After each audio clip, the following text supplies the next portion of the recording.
The oldest and strongest human emotion is fear. And the oldest and strongest type of fear is trepidation of the unknown. When we were children, our parents told us that monsters didn't exist.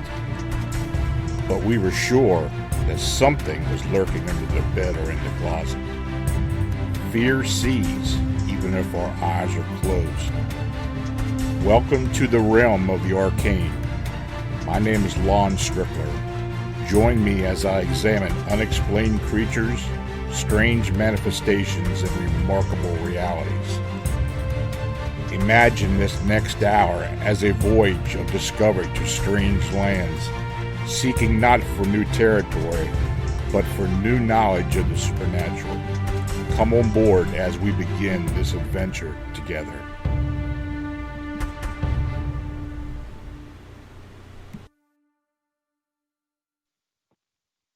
Hey folks, good evening and welcome to another episode of Arcane Radio, where we explore the unexplained here on the Paranormal King Radio Network.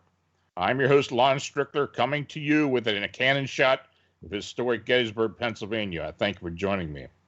Now, before I introduce my guest, I want to mention the passing of our friend and team member, Danielle Auclair, on Wednesday, August 5th, 2020. Now, Danielle was an excellent investigator dedicated to finding the truth about Bigfoot and the skunk ape in her home state of Florida. Some of her investigative reports have been published in Phantoms of Monsters and elsewhere. If you remember, Danielle was the guest on our last P&M update show a few months ago. She was a beautiful soul and will be truly missed. May she rest in peace.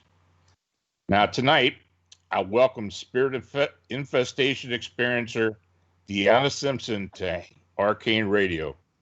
The book was written about her life in the house on Maple Avenue and entitled Hanover Haunting, the DeAnna Simpson Story. The author is Joni Mayhan. Her story was presented on the Dead Files. The haunting was so extreme that Amy Allan warned DeAnna, "There are 5 men here and they all want you dead." The book also includes other accounts from several paranormal and spiritual investigators, including our friends John Zaffis and Bill Bean. In fact, John Zaffis urged DeAnna to flee the house before it was too late. He said, you need to get out of there, D. It's ancient. You have to leave. This thing has been here on this land for millions of years, and it's known about your existence before you were born, he told her. I've known of this haunting personally since DeAnna and her husband lived within a mile of me. It's a neighborhood in the town of Hanover, Pennsylvania, where I've investigated 5 other hauntings during the past 4 years. So, DeAnna, thank you for joining me. Oh, my pleasure. Thank you.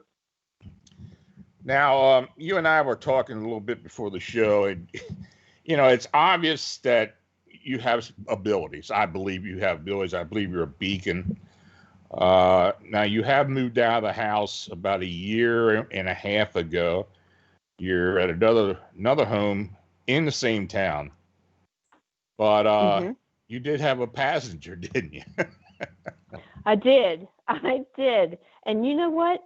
I often talk to Joni Mayhan, who's the author of our book.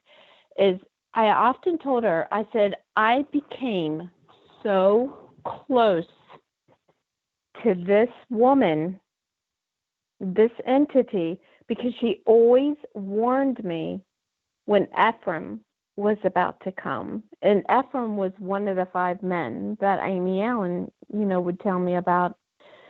And I said to Joni, I wonder if she'll come. I wonder if, but I made my peace. And, I told her to go to the light, like you want people to cross over. You don't want to stay here. This isn't heaven. You want to move on. And, but sure enough, the very first night that I slept in this house, I heard that tap, tap, tap on the window, just like I used to on Maple. And, and I jumped up and opened up the curtain, and I just looked at her like, oh my gosh. But I knew she wasn't warning me this time. There is a big difference. Well, we all have protectors, and from your story, she seems to have been a very good protector, and she has some empathy for you, and you kind of went through the same issues she did in a way, though. This Ephraim, who she was married to, may have actually been her murderer, but we just don't know that. Yes. I will at some point. I'm going to tell you the story. I went down to the York Courthouse and the Historical Society, and I did as much research on her as I could because I kept saying, "Who are you? Who are you? Who are you?" But when I told my story to the Dead Files, Steve DeShavi I told him about her. I thought her name was Christina, and he said, "Boy, you were close. It was Christiana." He's the one who told me he's the one who told me the last name, and I was on that. So you're right. There is a connection of some, a similarity between her and I. Mm-hmm. So kind of give us a thumbnail of how this all began from when you moved into the house and, how things affected you and Tom and your daughter and, tell it the way you want to tell it. Well, Tom and I, we were both going through divorces, and we knew that we wanted to get a place together. And he was working in McSherry's town at the time, and this woman that worked with Tom told him that you must come and see this house. Well, he comes home one night, and we've been looking for homes probably for 6 months. No joke, just trying to buy. You have to be careful when you buy a home, just for all the factors, money, everything. And after going through a divorce, we were pretty strapped. So then what had happened is, as soon as I saw this house on, we pulled up, and Tom said, "Don't get excited." He says, "I don't want to live in town, and I want to live on the outskirts. I want a little piece of land. We're going to go see this house so I can tell Shirley we looked at it. It was, quaint and charming, but no." I felt like I walked into the past. I felt like I was just stepped into a home that I grew up in when I was a little girl with my mom and dad in Kentucky. And I was enamored by it. I couldn't stop driving by. I used to work at Hanover Hospital, and every time when I would get off from work, I would drive by that stinking house, go up on the porch, look in the window like, oh my gosh, I got to have this house. I mean, I was, and don't get me wrong, it's adorable. I mean, it's very charming, but there was nothing about the house that was exceptional. Right. I was just the only thing I can say is I was drawn to it, and I started taking pictures of it and sending them back to my mom and dad back in Kentucky. And every time Tom and I went back to the apartment, I would say, "Look at this. Isn't this funny? Look at this picture. What's this big white glowing? What is that? What's this big ball?" And he'd say, "Oh, honey, it's a light reflection. There's no curtains." And I'd go, Yeah. "Oh." And then I'd say, "But what about this black one? Look at this black thing coming from the ground shooting up." And he'd be like, "Once again, it's hardwood floors. It's got to be dust." And he just looked at me like, "Dee, maybe it's your camera. Maybe you had something on your lens." And he was really good explaining. But the haunting, when I look back, it happened immediately, and I did not realize that at the time. I remember when Tom and I got the keys in our hand. We had, the house was ours, and we shut the kitchen door, and I was standing in the breezeway, and I took a picture, like, woo, this is our home, new chapter, new beginnings. And there was an image when when we went back to the apartment. I was looking at my pictures, but there was an image the door that was in the breezeway had glass, and there was a silhouette of a man standing on the inside of the kitchen looking at me in the breezeway. No. And well, it happened just that quick. I think you first started to get concerned from what I read in the book is when your cat started to waste away. Oh. And, I can understand that because I have seen pets react to these beings and these energies before. Oh, yes. And, his reaction and going into the master bedroom closet didn't surprise me whatsoever. And in fact, I don't know exactly why he did that. Maybe, and you did have a story in there about the boy who had died, who had committed suicide, was known to torment cats, and maybe that was the reason why the cat was frightened. Oh my gosh! Yeah. Yes. Well, Lon, we were told. I had like 50 emails of locals that the children were about our age at the time, whose grandparents told them that everything was real fishy about that story. There was a really bad rumor that the boy was being molested by his uncle. And in order for this boy to act out of what was happening to him, we were told that he would just pick up your local cat or your neighborhood puppy or just whatever and throw it into his father's burn barrel that was on the property. It's interesting. The neighborhood itself is such a quiet neighborhood. I mean, I was born and raised in Hanover. And, I moved back here after my wife passed. And, my son, who was used to being raised in the city down in Baltimore, I mean, he just looks around and thinks, how can anything happen in this town? It's just the way it is. It just seems so quiet.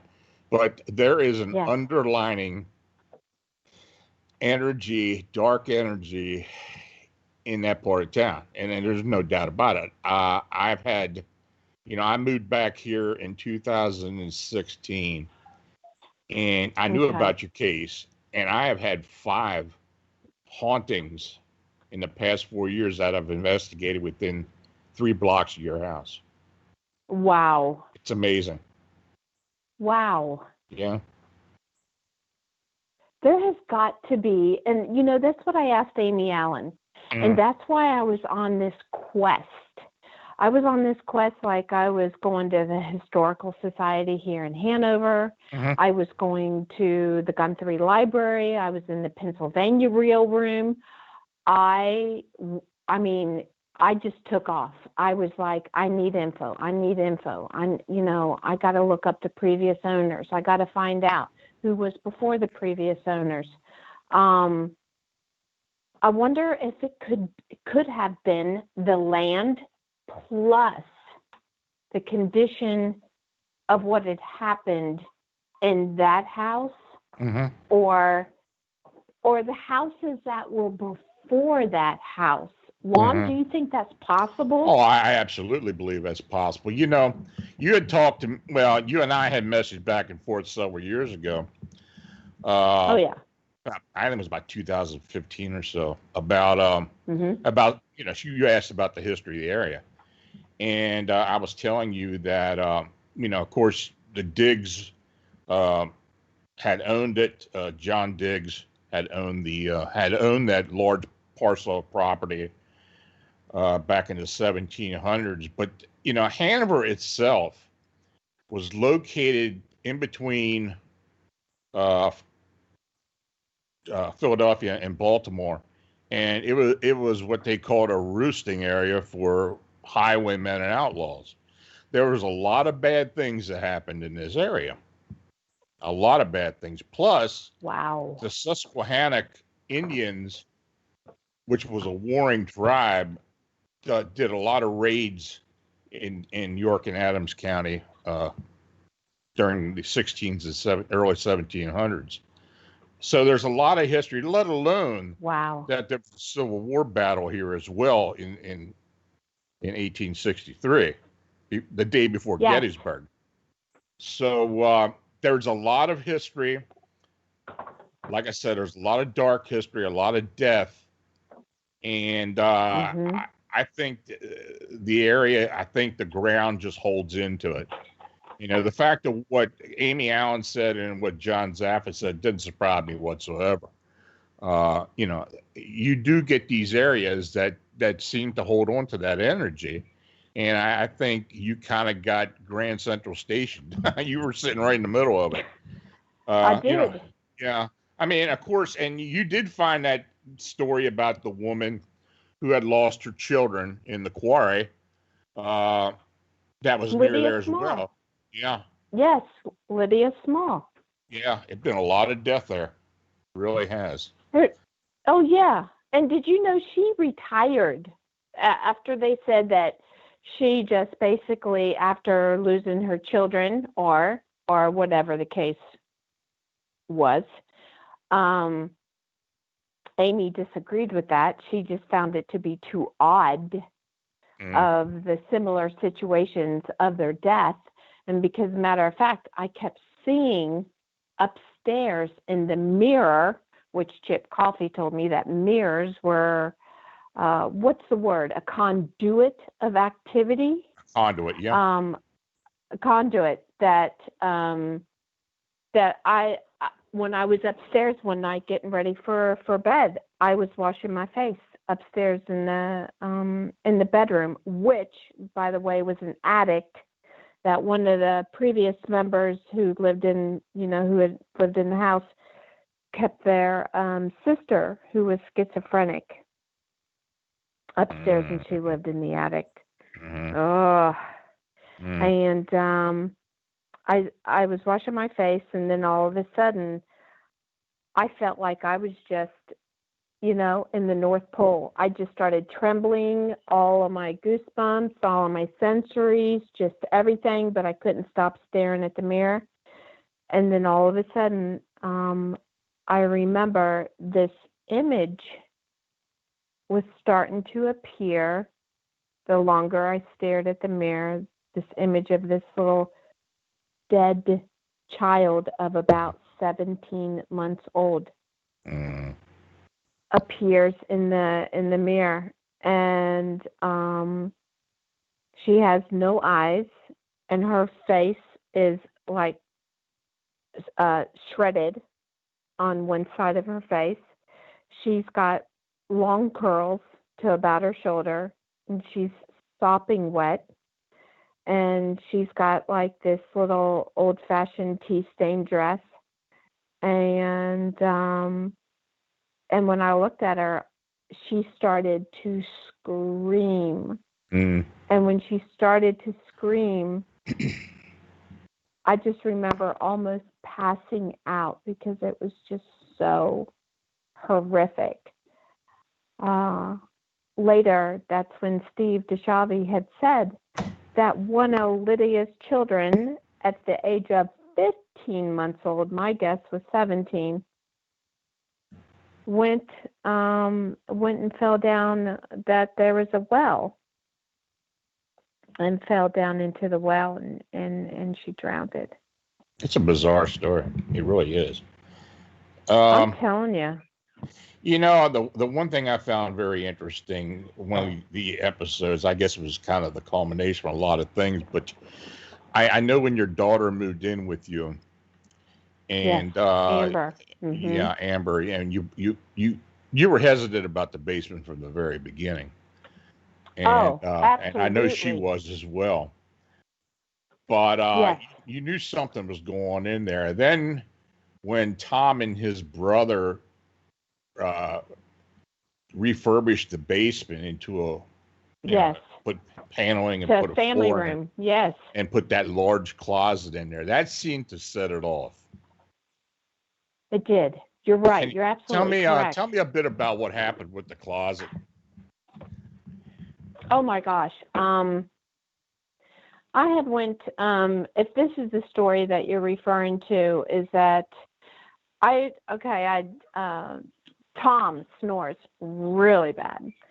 So Tom and I always slept upstairs, where they made the attic into a loft. So what had happened is Tom started snoring, and I went downstairs and I slept on the first floor.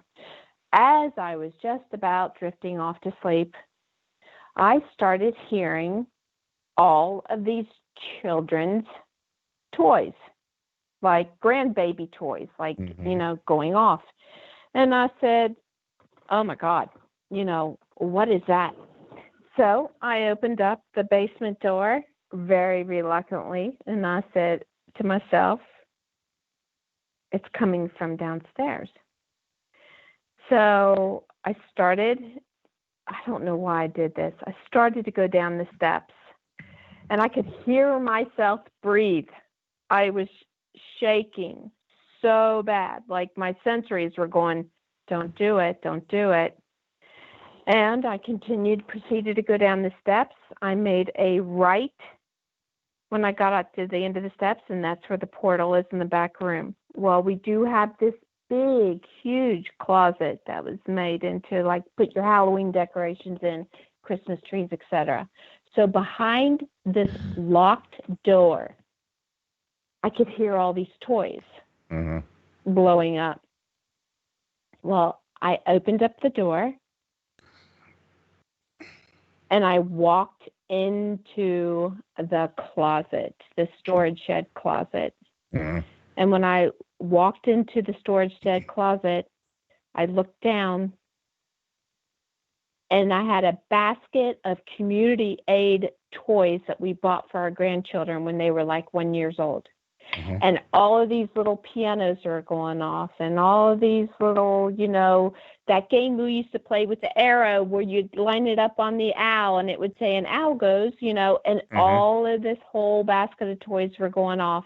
And as soon as I realized what was happening, I went to go turn around, and the door slammed, and the door locks from the outside. There is no inside lock. The door locks from the outside.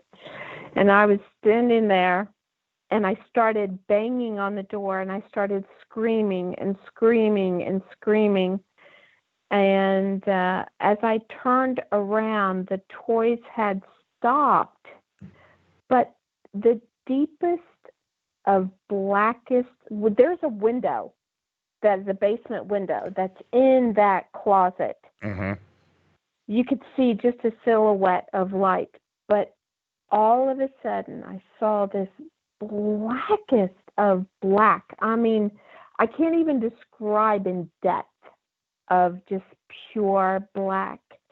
Started caping its way to me as if the room was shrinking with this blackness as it was coming towards me.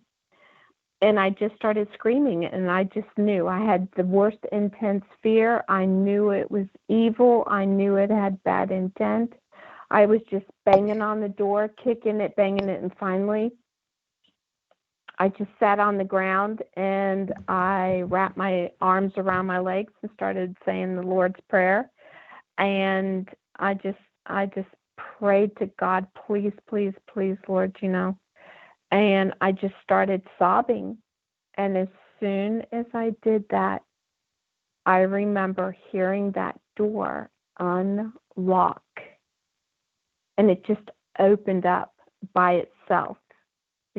The door just, you could hear that. And it just opened up. And oh my gosh, I just crawled out of there and ran up those steps. Yeah. Well, I tell you, I saw the 3 pictures you sent me of the portal, and there are 3 subsequent pictures of this bluish portal opening up, and I tell you, it's one of the most fantastic pictures of a portal that I have ever seen. Now, I don't know how many people have seen that picture, but that is a remarkable photograph. And of course, you've sent me videos of the shadows upstairs previous. The amount of activity that had gone on in that house is remarkable. And I mean, you had all kinds of crazy sounds, the ice cracking sounds, the footsteps on the roof, the chanting, the screaming, even the insect swarm outside. Gunshots. Yep. The insect swarm.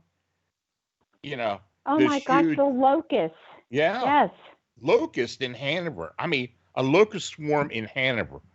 I have never heard of that before. But you had it all around your house. Yeah, during the daylight, when everybody was standing across where the church was and staring at us. And when Tom and we got a text from our next door neighbor, like, please come out. You're going to want to see this. Get the F out now. And then when we were walking on our front porch, they were crunching underneath our feet. Amazing.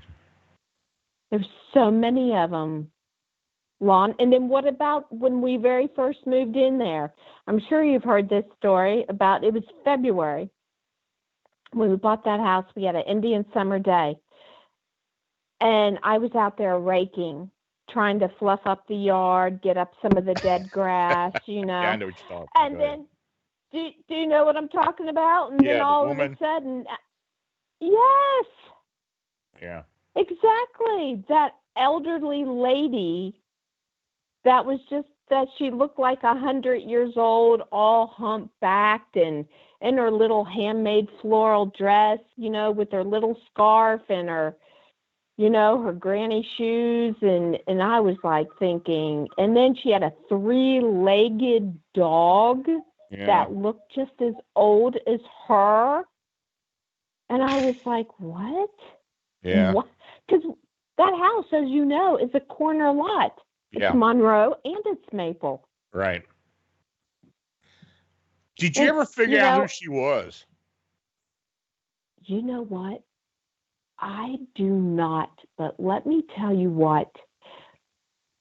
There have been other people, investigators. We had this team, Grip Paranormal, Melissa Leeper and her friends. They came to the house. Well, get this. DeAnna and Alice were in the car, and they were going to be late for the investigation. And they see this man. You know what I'm talking about? Mm-hmm. They see this man. And, he's wearing older clothes. He looks, like maybe I shouldn't say homeless, but he looks like he's down on his luck. And they come up to him, and his head is pointing towards the sidewalk. And she was like, excuse me, sir, excuse me. Long beard. He's got a hat on. And they're like, excuse me, sir. And he stops, doesn't look at him. And they're saying, where's 300 Maple Avenue?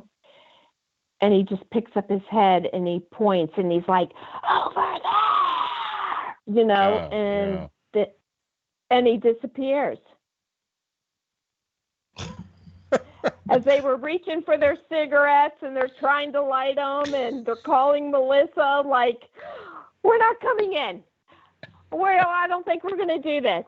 Oh my gosh, we were just, before they, They had the GPS phenomena happen too. And, I have heard that several times before where people were trying to find a location, especially a cemetery that they were going to investigate.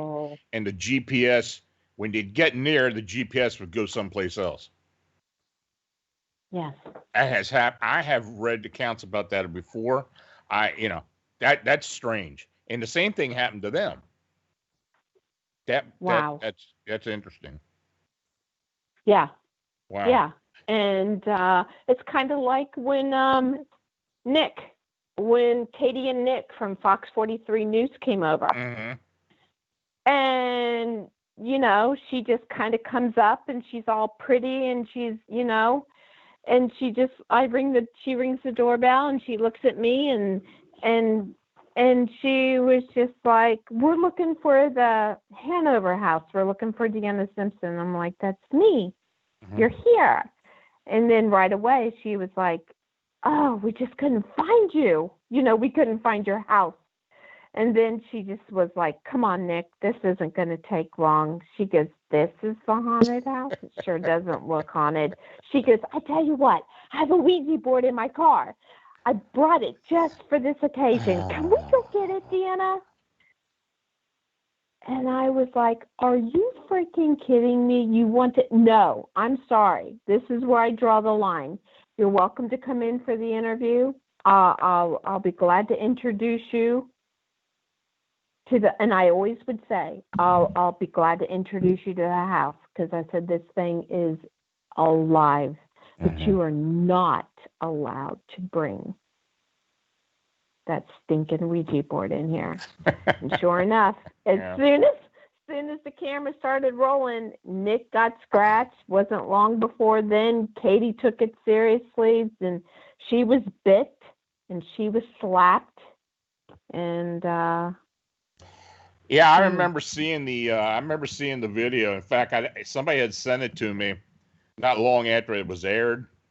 I was living down in Baltimore then, but they sent it to me, and that's actually when I first found out about the house, because the person who sent it was living in York. He sent it to me, and I asked him, I said, well, where was this at? He said in Hanover, and I think, oh God, okay, well, that's when I first found out about it. So that was interesting. And another phenomenon I thought was pretty interesting, but really interesting, was the thing with the elk head. Your husband had a large elk head, which is at least 100 pounds, hanging on the wall in his den. And when you and he were down in Kentucky and your daughter was home alone, this thing was literally lifted off the wall and sat in the middle of the den. And I think Tom thought his daughter had actually done that, or somebody had come in and done that. He did. He did, because Amber leaped out of bed. It's around 2:50 in the morning, 3 o'clock, and she called me up.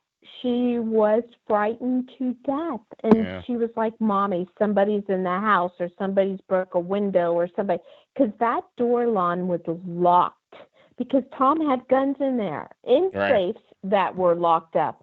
And he had said, this room's off limit, Amber. I'm locking this, but the key was above the door, the old doors. And when she was on the phone and I said, don't look around, she grabs a knife and she says, I'm going to look around the house while you're on the phone. And I said, no. Leave, go to your father's, call your dad, call don't even call the police. Just get in your car, take off. They can have whatever they want, because all I cared about was Amber.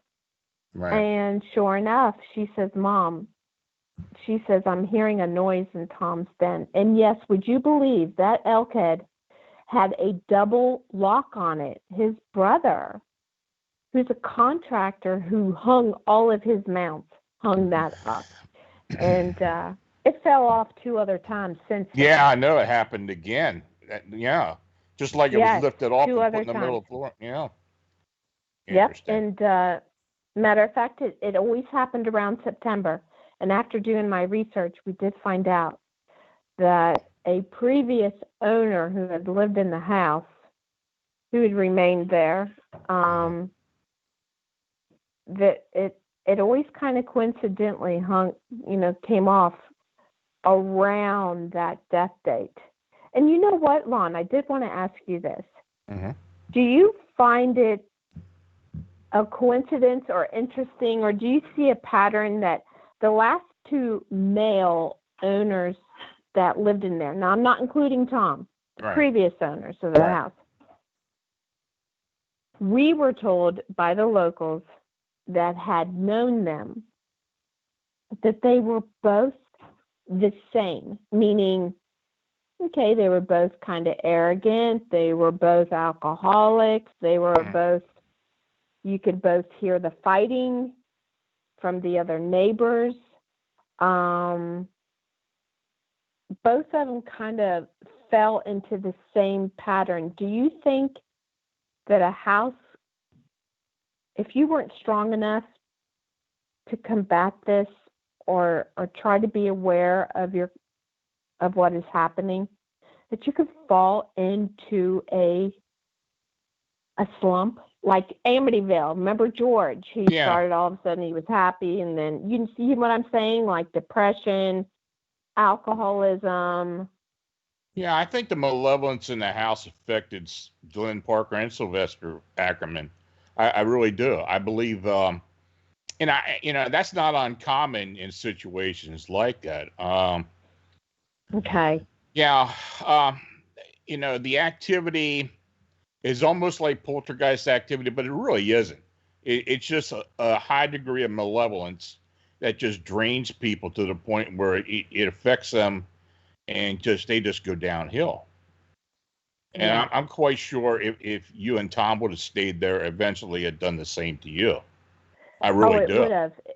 It was doing that to me. I got to the point to where I just didn't care. I was falling into such a depression, and Tom and I were arguing, and then it started to pull us apart. Like I wasn't sharing with him anymore of the occurrences that were happening, and we were always fighting. And he'd be like, "Let me guess, Dee, just another," and I'd be like, "Whatever, Tom, da da da."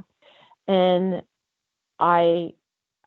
when I would leave work, I didn't want to go home, but yet when I was at home, I didn't want to leave either. I became like a couch potato, and I didn't care about myself. Yeah. I didn't. Yeah. Oh, that's common. That really is common. And okay. You endured it for a long time. I mean, my God. I did. It's a miracle, I believe, that you got out in one piece. Honestly. Well, the Godfather told me. He warned me. He said, if you don't get out, this is going to kill you. You have got to get out. Well, there's another situation a little bit earlier that I thought was kind of interesting. And in a way, it was kind of comical to me because I've been through this situation. Was the pastor across the street who came over, who was actually postponing coming and doing a blessing to the house, and finally came with an entourage and accused you and Tom of being blasphemers. Oh my gosh, Lon, what about that? She came over. She would not come over unless she had 6 of her deacons. She was supposed to bless that house. They never made it out of our family room. And then here we're taking the sweetest person, the nicest person you'd ever meet, right? But the moment she stepped in that house, I was just waiting for her head to start spinning, because she looked at Tom and I, and she was like, "You, fornication, you guys are living in sin. You brought this upon yourself, and you're an adulteress, and you're, whoa, what is going on here?" Yeah, she got attached right off the bat. Yeah, and did you know that she was hornet mad, raked Tom and I just right underneath the carpet, and as she walked over to that door, as she was giving it to us, she said, "Until you change your life and be with God," and she just went on and on and on and on, blasting us. We started smelling like burnt leaves, right? Mm-hmm. Well, we didn't realize until the very next day, there is a footprint burnt into the hardwood floor where she was standing. Burnt. Burnt. Yeah, that's an interesting aspect of what happened. It's almost like this entity wanted you to remember what had happened there. It's It's very strange the Yes. way she changed all of a sudden. Yes. That quickly. I had told you before. Well, I told you before the show that I knew this church across the street from me was a Brethren church, and I had talked to one of the guys who worked for the original contractors who built that church. Because it's a fairly new church; it's not that old, and Mm-hmm. they had, when they were building it, they had tools and equipment go missing all the time, even when they had people Wow. starting it. And that was way before you moved in, but Mm-hmm. there's indication that stuff was going on before that. Now, I don't know some of the other stories. I've always felt that he wasn't telling me everything, but I Mm-hmm. thought that was interesting. And then when I read it in the book about the pastor coming over there, and it was kind of, because the reason made me laugh in a way, it was, I have been involved with hauntings where a priest or a pastor would come into the house and literally run out the door. Oh my God. They were so scared. Yeah. Yeah. Wow. Yeah. Yeah. That I've seen that happen. I really have. Oh. And in fact, it happened to a client I had here in town, on the other side of town, because it was a haunting I had there. And she asked me this. It was during Christmas, and she had asked me to stay there until her pastor got there. And when he got there, Oh. he looked like he was going to blow up, and he ran out the door. Didn't give any reason as to why or what was going on. And my son and I are standing there, and we're looking at each other like, what the hell happened to this guy? And this woman had no idea what to think. And, the activity even in the house wasn't that remarkable. I mean, they had some things moving about, and, a few other, they had shadow people sightings and such. But, I mean, this pastor just went off. And then the fact that this happened to you, very interesting. Yeah. Very interesting. Yeah, and I'm glad you shared that, because I'm finding that there are similarities, because I told my husband, I said, I'm going crazy. I'm just going crazy. Yeah. And you know what? These experiences have happened to other people. To me, I thought it was unique. To me, I thought it was different. But I can tell you one thing. Like I said, when I was talking to the Godfather, I said, I finally got to the point where I looked at Tom, and I was bawling and crying. And I said, listen, I do not want a divorce. I want us to be together forever. But if you're not on the same page with me as far as moving, then you can stay here. But I'm going to go. I'm going to get an apartment, and you can come over, and you can stay with me, or you can spend the night, and you can bring some things over. But I'm no longer living there. And I told Johnny, I said, it affected me so much what I had been through, and maybe you've heard of this, and this is common, and I'm the only one that didn't think it was. But I said, Johnny, I seriously think I need some counseling. Like, I feel like I have post-traumatic stress syndrome. Like I was waking up. I wasn't able to sleep. I was having just chronic nightmares. I had to go on medication. Like, it was just so bad. And Johnny was like, oh no, for the real serious hauntings, like your case is, a example of that.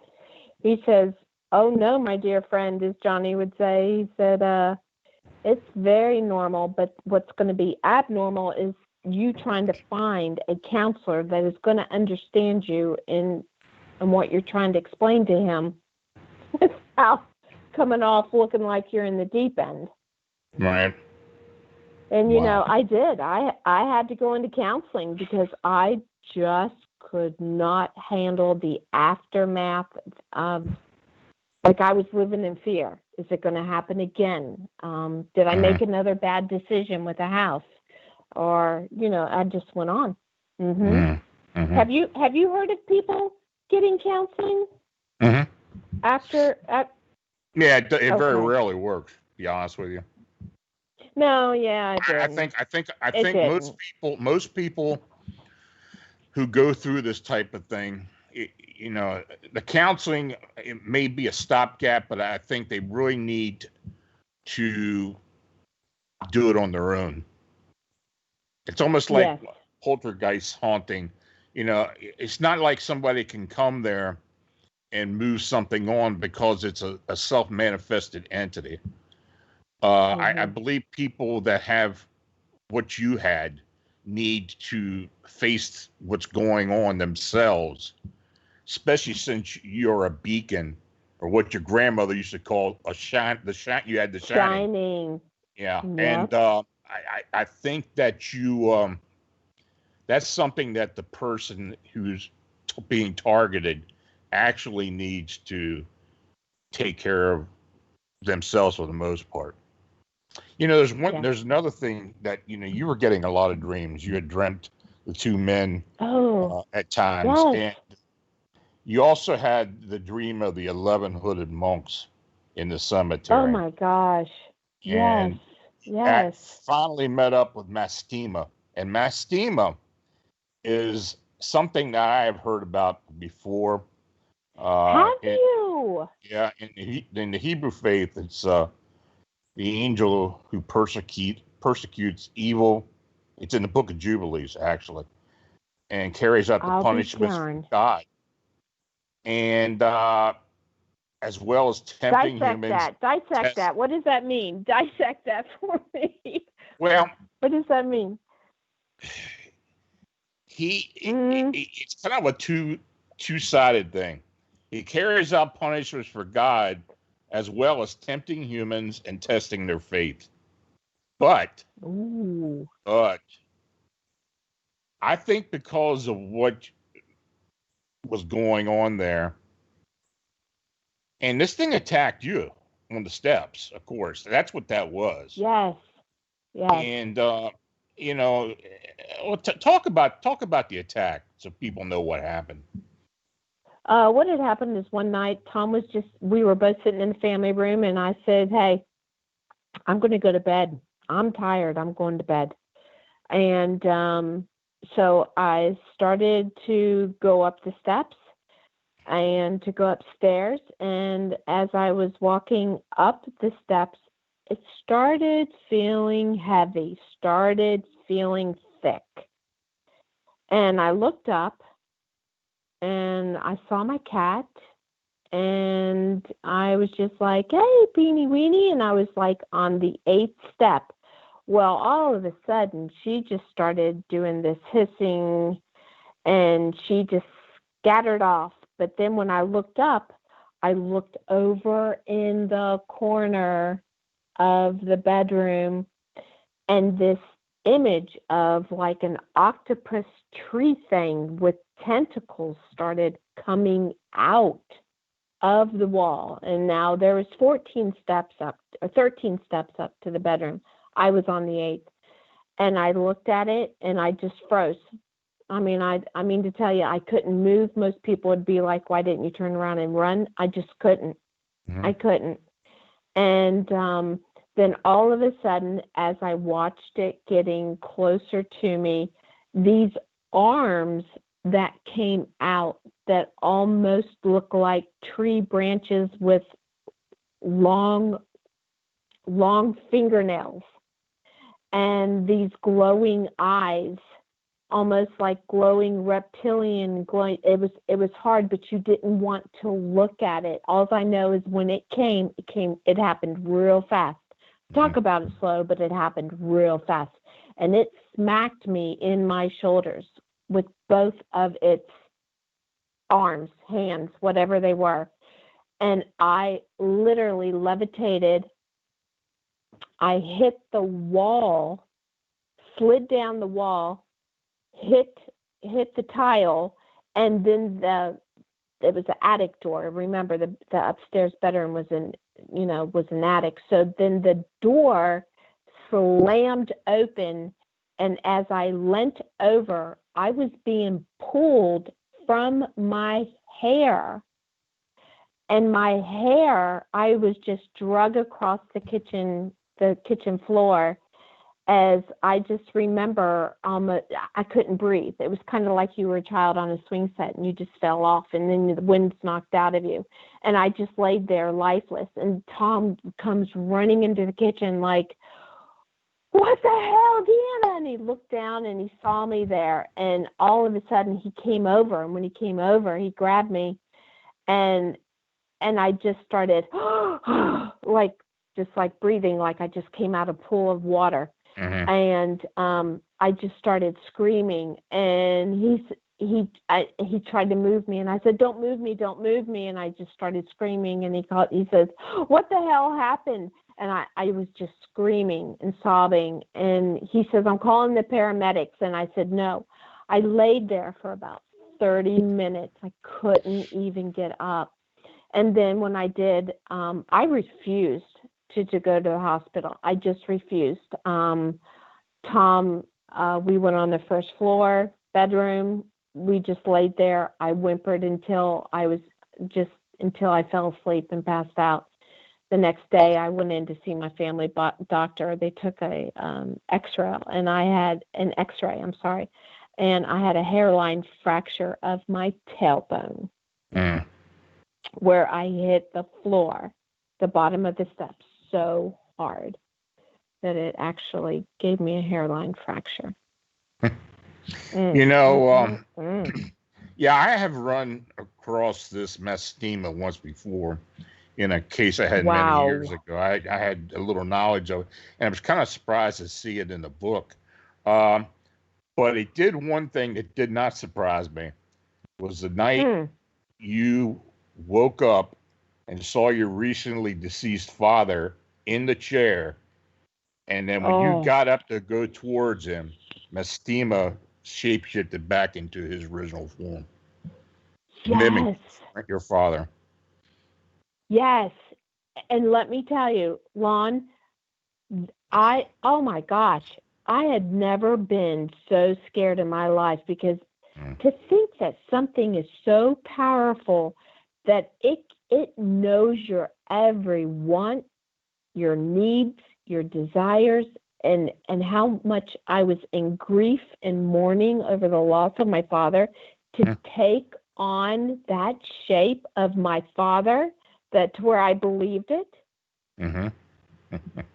That blows me away. Yeah, that doesn't surprise me. And when that came up later in the book about it mimicking your father, it touched a nerve, because I have had people talk to me about similar situations before. And it just wasn't mastema. It could have been any other higher entity that could have done that. But that seems to be something they like to do. This entity has been feeding on you.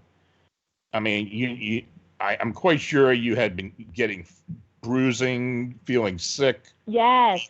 I mean, around that time, and that is, that's the MO for one of these things. So, my God, you're right.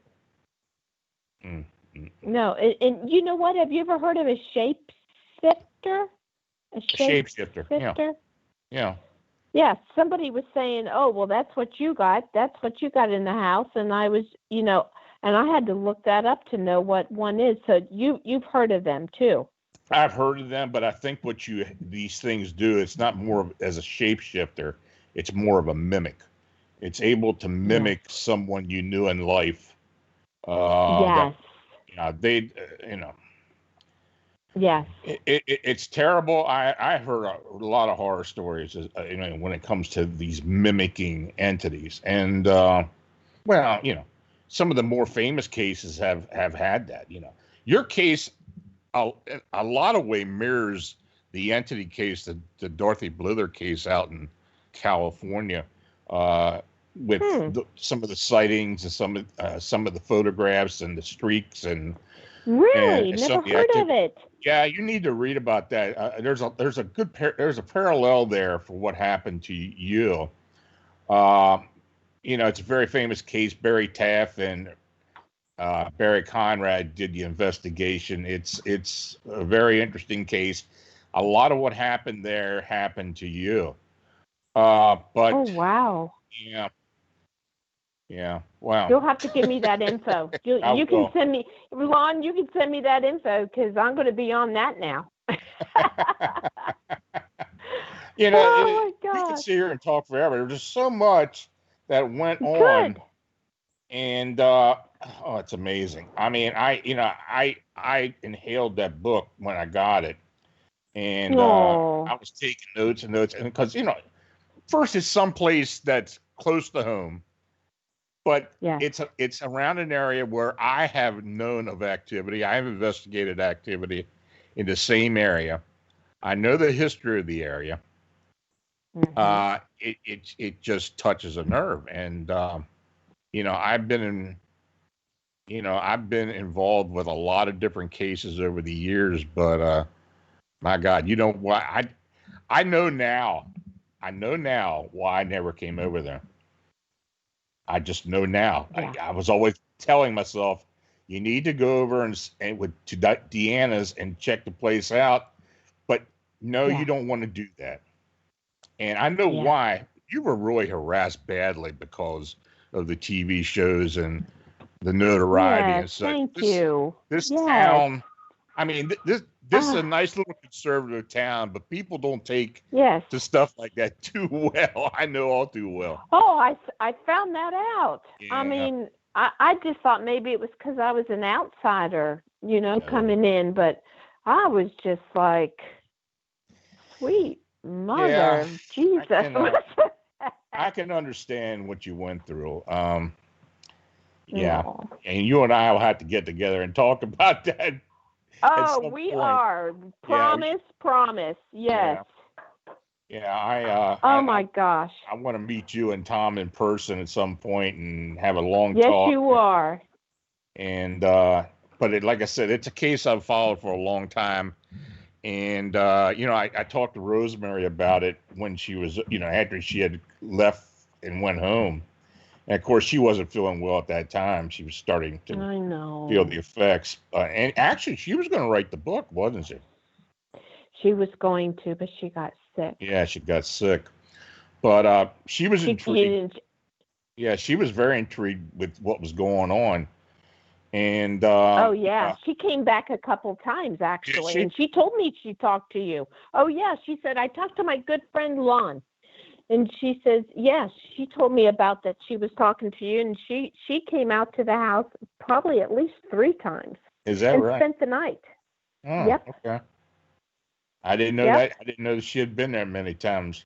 Yeah, I know she was very interested in it. Her and I talked about it a bit, and she, a lot of what John said, what was going on, she had the same impression. I mean,